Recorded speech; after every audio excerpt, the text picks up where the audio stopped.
আমার একটা স্ট্রাগলের কাহিনী আপনাদেরকে বলি। আমার রিক্সা ভাড়া ধরেন 100 টাকা।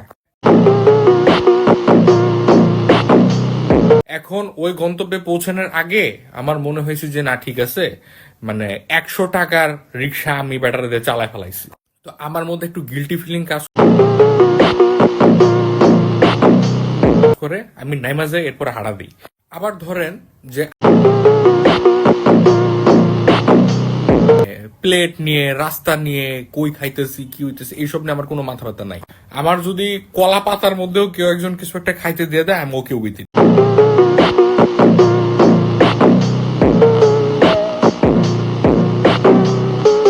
আমার কোনো প্যারা না। আবার ধরেন কোনো একটা জায়গায় দামাদামি করতে গেছি, 20 টাকা, 50 টাকা, 100 টাকা বেটা বেশি নিল বা বেশি চাইলো, আমি দিয়ে দিই।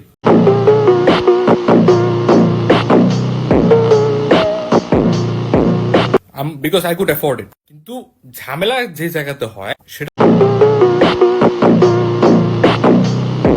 হইতেছে যে আমার সাথে যে মানুষটা আছে, বা আমার সাথে যদি কেউ একজন রিক্সার মধ্যে চড়ে বা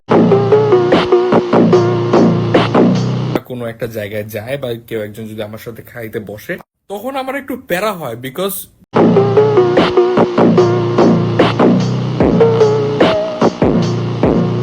he or she is not use to what I am use to.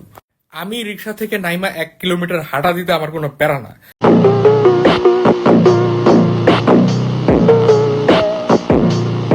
But আমার পাশে যে মানুষটা আছে তার অনেক প্যারা হইতে পারে, তার একটু কষ্ট হইতে পারে।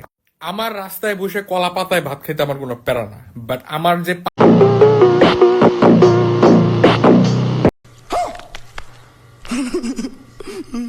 পাশের মানুষটা আছে তার একটু আনকমফোর্টেবল লাগতে পারে। দামাদামিতে 20 টাকা, 50 টাকা, 100 টাকা অনেকের কাছে ম্যাটার করে। এখন কনস্ট্যান্টলি ওরা যদি আবার দেখে যে আমি ঠিক আছে বার্গেনিং এ ইচ্ছা করে 50 টাকা, 20 টাকা, 100 টাকা করে বাড়া দিতেছি, দে উড থিঙ্ক যে না ঠিক আছে আমি কি স্টুপিড নাকি। এখন আমরা যদি একটু নাইস হই আর একটু জেনারস হই, এন্ড এটা যদি একটা গ্রান্টেড হ্যাবিট হয়ে যায়, তখন আমাদের আশেপাশের মানুষের হয়তো আমাদের কারণে প্যারা খাই।